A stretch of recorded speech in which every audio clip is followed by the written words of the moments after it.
Hi, everybody. Thanks for joining us today.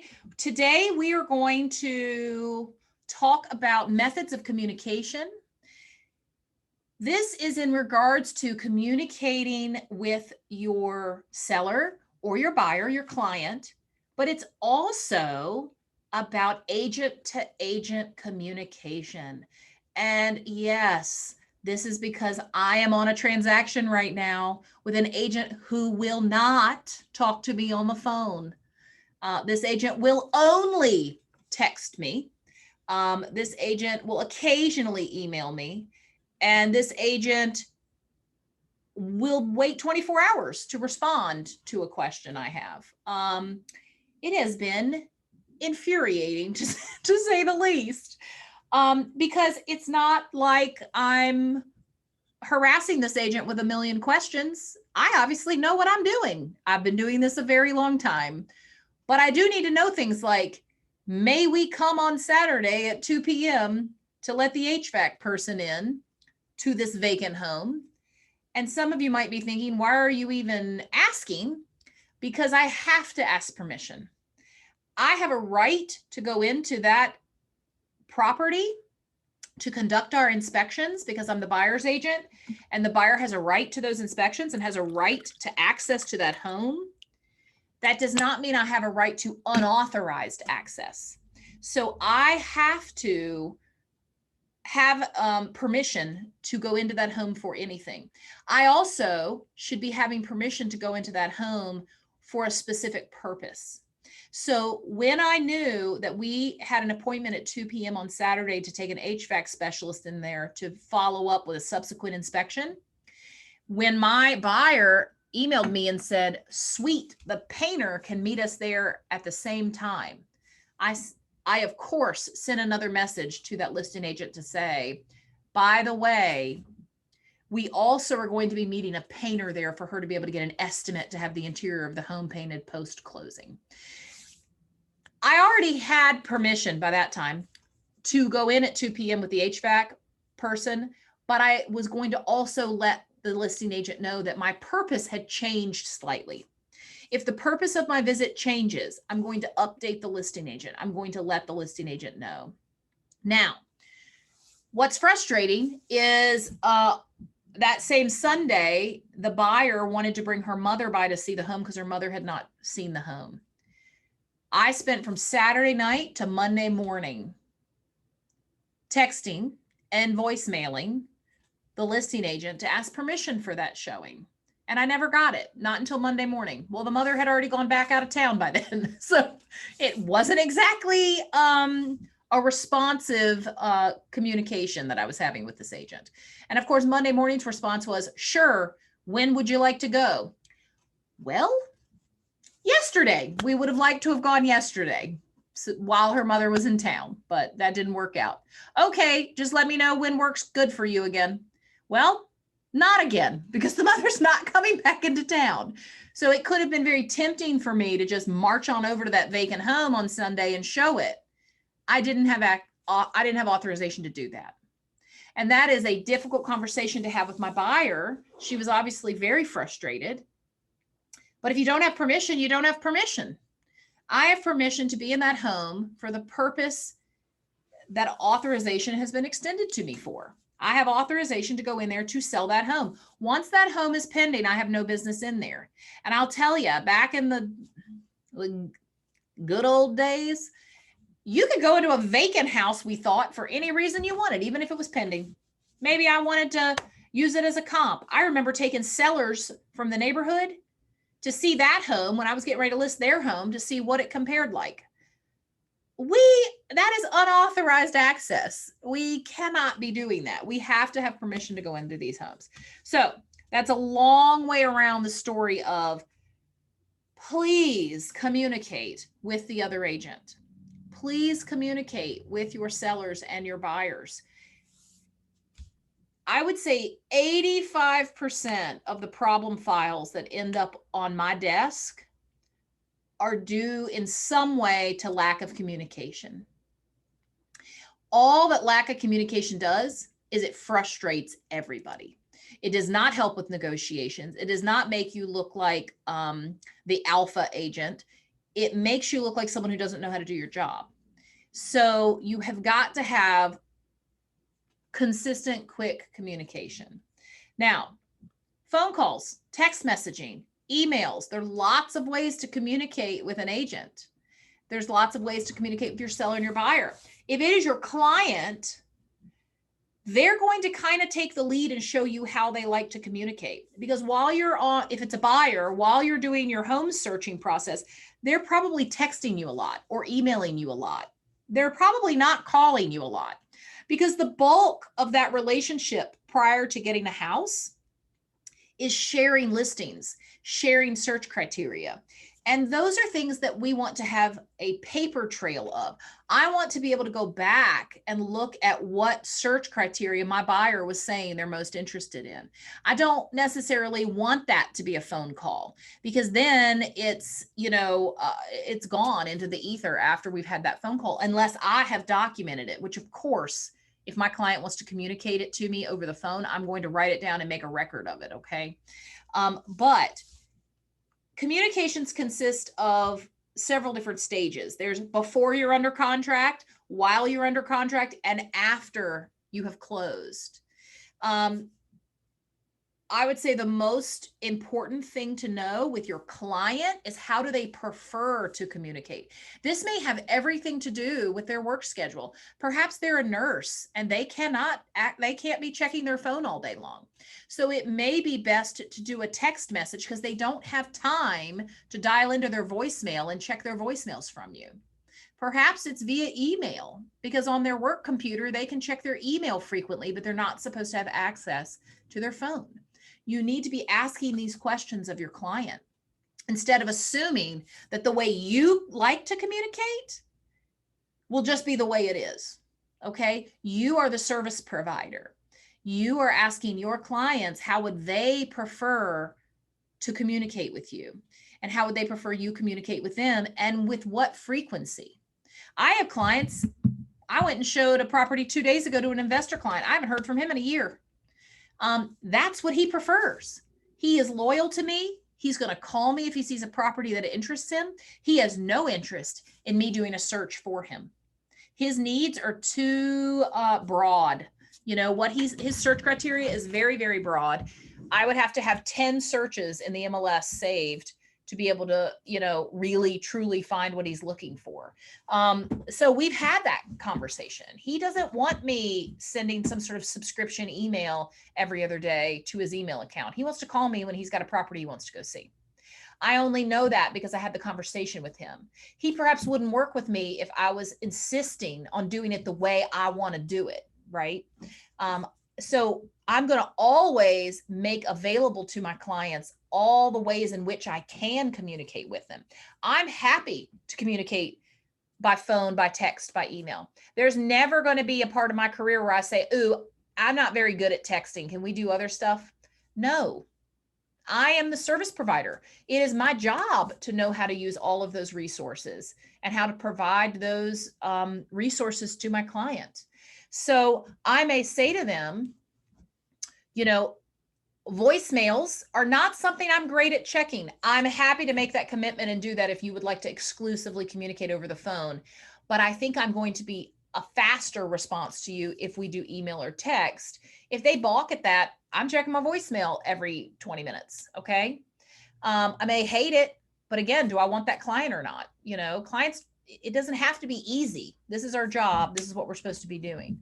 So when it comes to clients, you're sometimes going to be frustrated by their method of communication. And you have to remember they're the client, okay? It's different with another agent you're working with. If it's another agent I'm working with and I expect them to respond to me and they're not, I'm going to take that to a higher level, okay? If it's my client, I've just got to figure out how to accommodate that, how to connect with them. How am I best going to connect with them? I've had ones that only want to communicate on Facebook Messenger. Do you know what a pain in the tuchus that is? Gross. Yes, I have one. I don't want to do that. I don't even have Messenger on my phone. I got to be at my desk all the time. What a pain. But that's how they want to communicate. And if I can sell them a house that way, I'm going to be on Facebook Messenger. I'm going to complain about it to Jennifer, but I'm going to do it. So just, and I've even, here's my cell phone number. Feel free to move this to text. Nope, they're not doing it. So whatever, they're my client. Now, if I've got an agent telling me they're only going to communicate with me on Facebook Messenger, no, you are essentially my coworker. I refuse for you to tell me that's the only way you're going to communicate with me. So things are different depending on whether it's your client or an agent. Now, with agents, I'm now going to preach to you like your mother. Get on the phone with the other agent. Take those phone calls. Talk to them. When you go back and forth with 7 emails trying to clarify and understand what the other one's talking about, that is a one phone call solution. This is not just younger agents who don't want to get on the phone. We've all gotten spoiled by email and text messaging. We've all gotten introverted due to the pandemic. We're going to have to stretch our comfort zones and get back to talking on the phone. Now, anytime I have a phone call of significance with another agent, I'm going to follow up with an email. And I'm going to tell you this, I'm trying not to use text except to answer quick questions. I'm not using a text message to send, here are our problems we found with the walkthrough. No, that is not suitable for a text thread. First off, those go away. Emails never go away. Emails are here forever. I'm here to tell you, I had to look up in my emails yesterday something from a closing 2 years ago. If that had been done on text, no hope of finding that communication, okay? So email is my favorite because it is forever. Sidebar, email is forever. Watch your tone, watch your mouth, watch your language. I have sat in many an ethics hearing, or as a board of director member, I have to review them and sign off whether I believe the committee did a good job. Those texts are right there. Those emails are right there. I get to read the words that agents are saying to each other sometimes. I get tattled to sometimes. Watch your mouth, watch your language, watch your tone. You can be firm. You can even be aggressive, but words are forever. So just watch it. So my favorite is email because, quite frankly, my brain is full. I can't keep much more in my brain. So email is essentially my backup hard drive, if you will, for everything that has happened in my real estate transactions. I don't throw anything away. But a phone call, I will never, ever submit an offer without having a phone call to the listing agent. I'm going to tell you that right now. It builds rapport. It humanizes you. They get off the phone and all they know is, well, she was pleasant. Great. They talked to me. Maybe they've got 3 other offers on the table for their seller to review, and they didn't talk to any of those agents or even know those offers were coming. They just landed in the listing agent's email. I see that all the time. You're not doing your job well enough if that's how you're handling that. And again, that's me talking to you like your mother. Step up, be more professional, make sure you are communicating with the other agent. Now, they may not take your call. This agent I worked with a few weeks ago just wouldn't take my call, won't ever take my call. It's the weirdest thing. I don't understand it. And again, I swear I've not been blowing up this agent's phone, but can't get this agent on the phone. So phone calls are for working through things.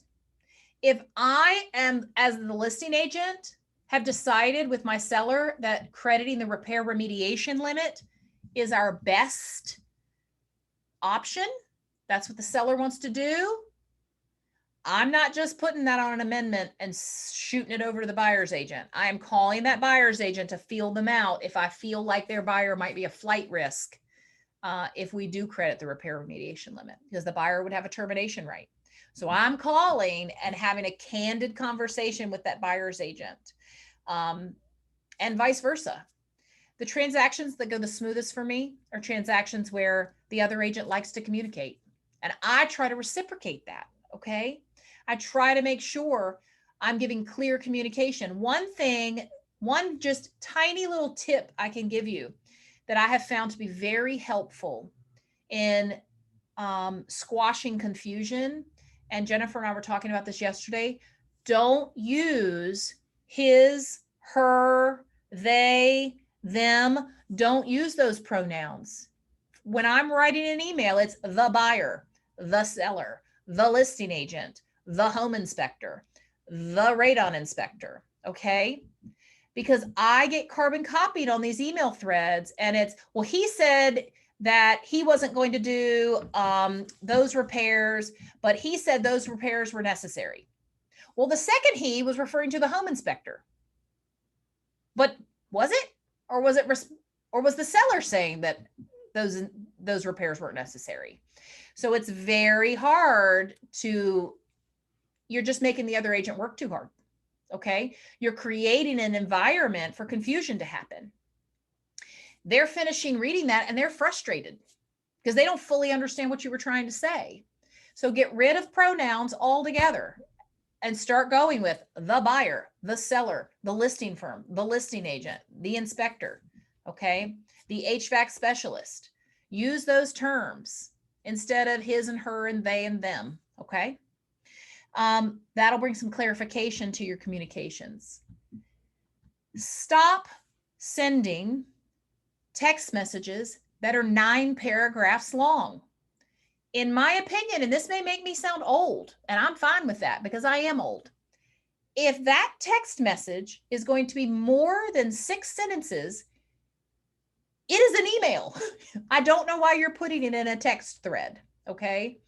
If it's a wall of text, it is hard to read. It's frustrating to read. How many times have I had to forward that to my email just so that I can work with it and read it properly? Texting does not lend itself to line breaks and paragraph breaks and things that help our mind absorb information. Plus, don't even get me started on Apple to Android, okay?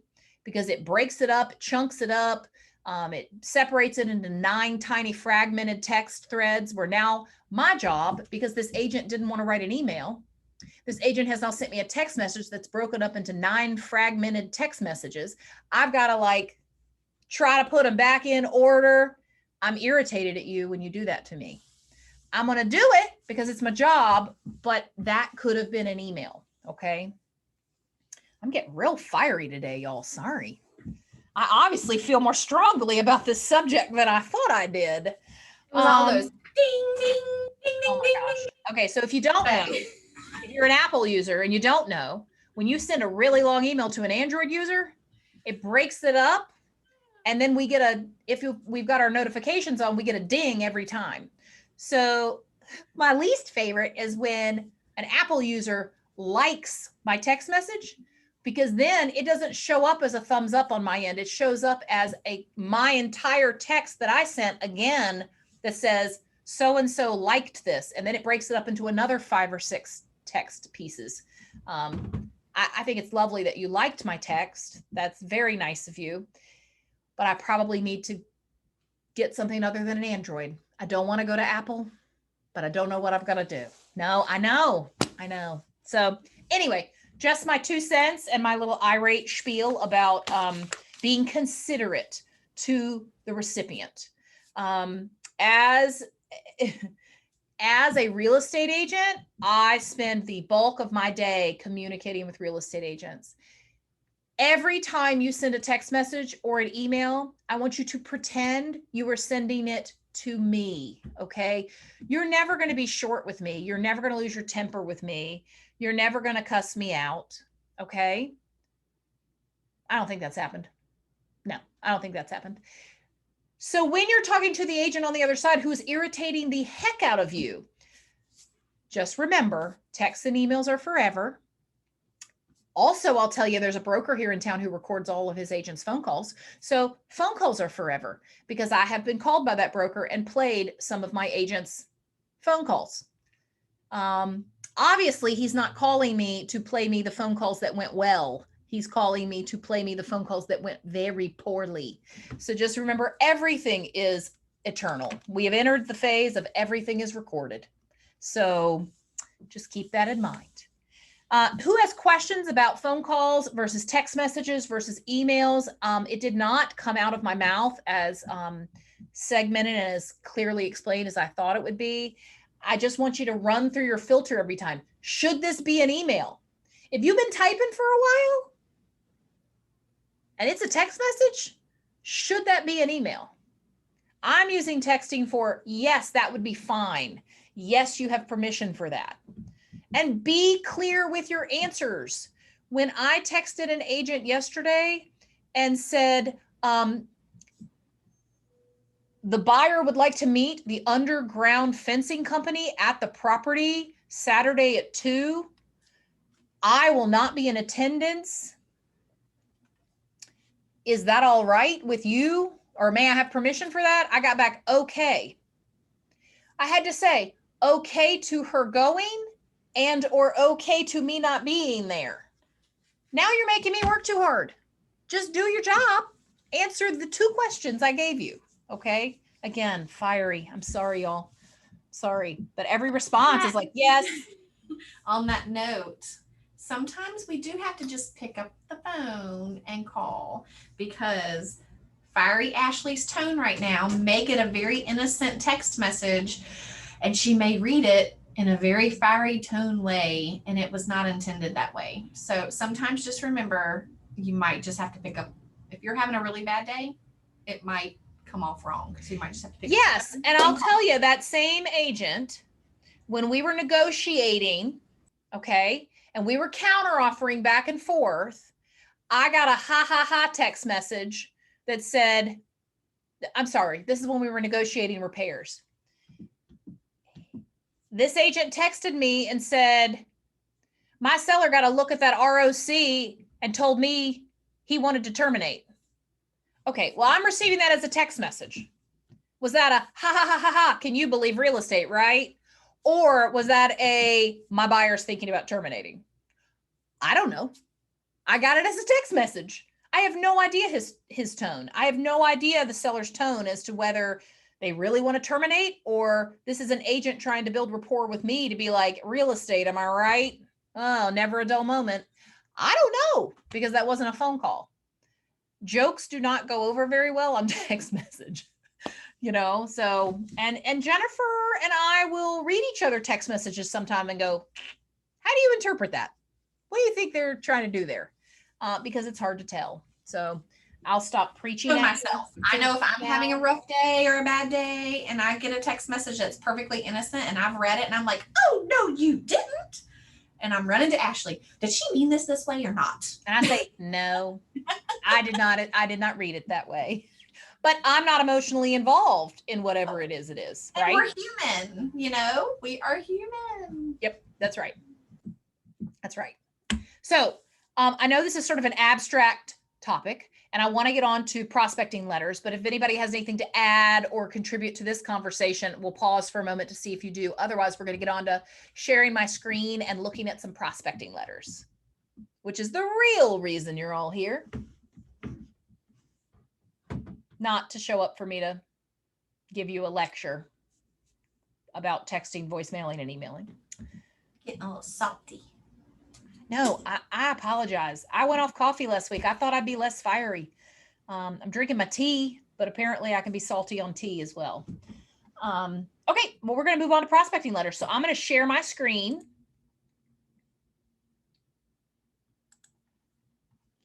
All right. Now, can you see my screen? Head nod. Great. So please bear with us with this shared Google Drive. It's a great idea. It's hard to navigate. So we are trying to get some outside help to figure out what's a better way to make resources available to us. It's looking more and more like the private Facebook group is going to be a place to put these things.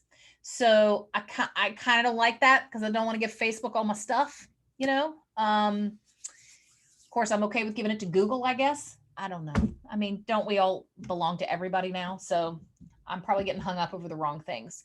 But within our shared Google Drive, we've got Wainwright and Co. resources, okay? Under that header, we have prospecting letters. Here are 2 examples of prospecting letters. And if you were not on the call earlier today, we went over the purpose of prospecting letters. It's an old school tool that agents used forever that kind of went away during social media and is starting to come back more. I will say it never fully went away. There were agents who have been successfully using prospecting letters forever. What it boils down to, and I don't mean this harshly, but the bulk of the agents who are in real estate across the United States want to do things as easy as possible. You're always going to have those agents who want to go the extra mile or work extra hard, okay? But in any industry, if we can do it easy, why not do it easy? So when social media came out, everybody flooded to social media to try to use that. And that's insurance agents, real estate agents, vacuum cleaner companies. I mean, everybody ran to social media to try to do it quicker and easier and cheaper, okay? Prospecting letters work. But Carla was on the earlier call and she nailed it. It is about consistency. It's not about sending a one-off letter campaign and then never contacting those people ever again. In fact, that makes you look very odd. You sent out a letter and then you never followed up with them. So you've now told them the opposite of what you were trying to convey, which is you were inconsistent and not professional. If you're sending them a letter saying, I'd love to contact you in the coming weeks about listing your home, and then they never hear from you again, that is going to come off as very odd. Now, I have done it, 100% have done it. Postcards, letters. So again, I'm coming to you to say, do as I say, not as I do. So let's look at an example here. And these are on the shared Google Drive if you would like to go pull them off of there and use them and customize them to yourself.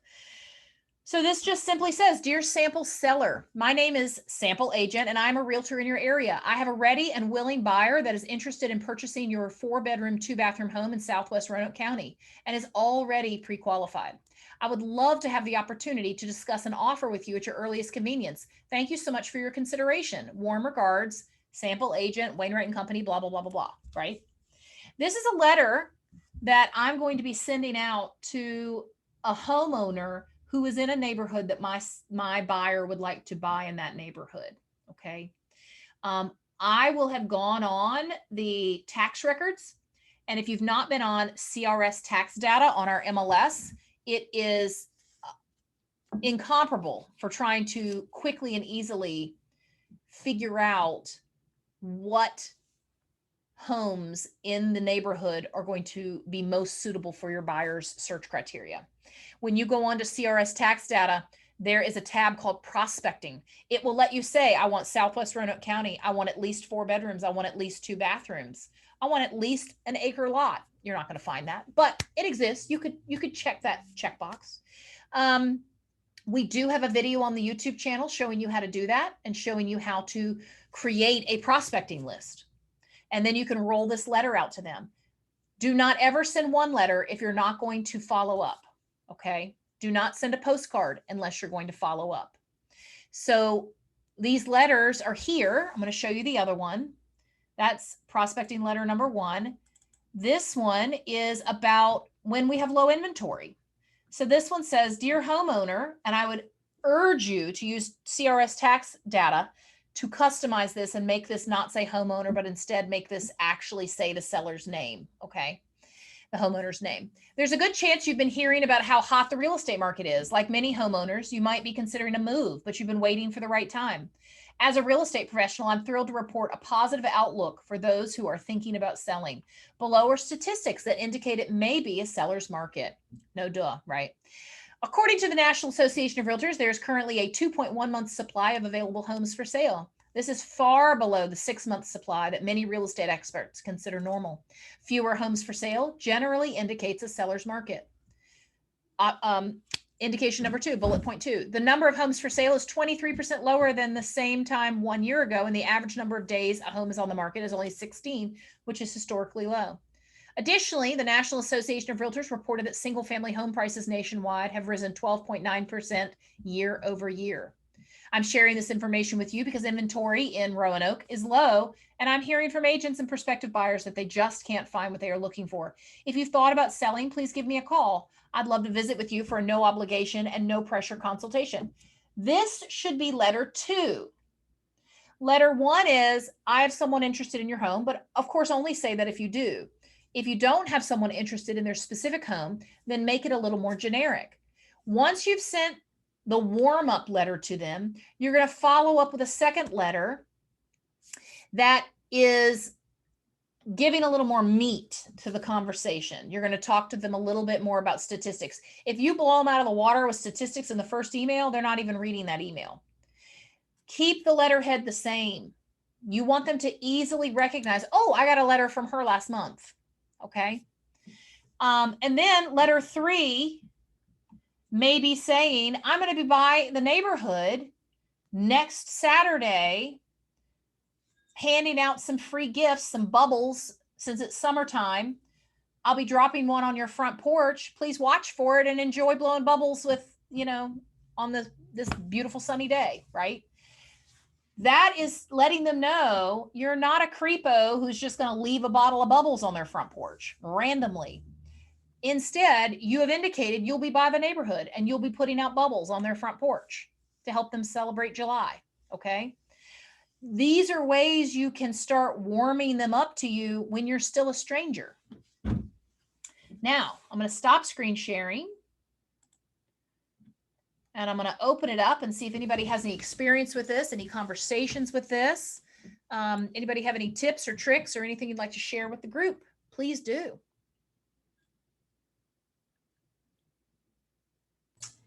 Some of your statistic information for that letter, RVAR sends out their newsletter each month, and a lot of that for our area, our local MLS, instead of national, is on there. So you can pull information from that resource there. And Jennifer and I always share it, the monthly stats. We share that to the private Facebook group. So watch for it there. You could even download that image and use it as a image to insert into your letter if you wish, or do it as a glossy flyer that you want to include. You certainly, being an RVAR member, you're certainly welcome to use that as you see fit for marketing purposes.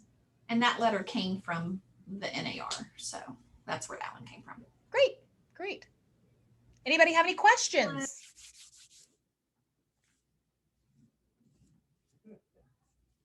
Okay. Any new business anybody would like to discuss?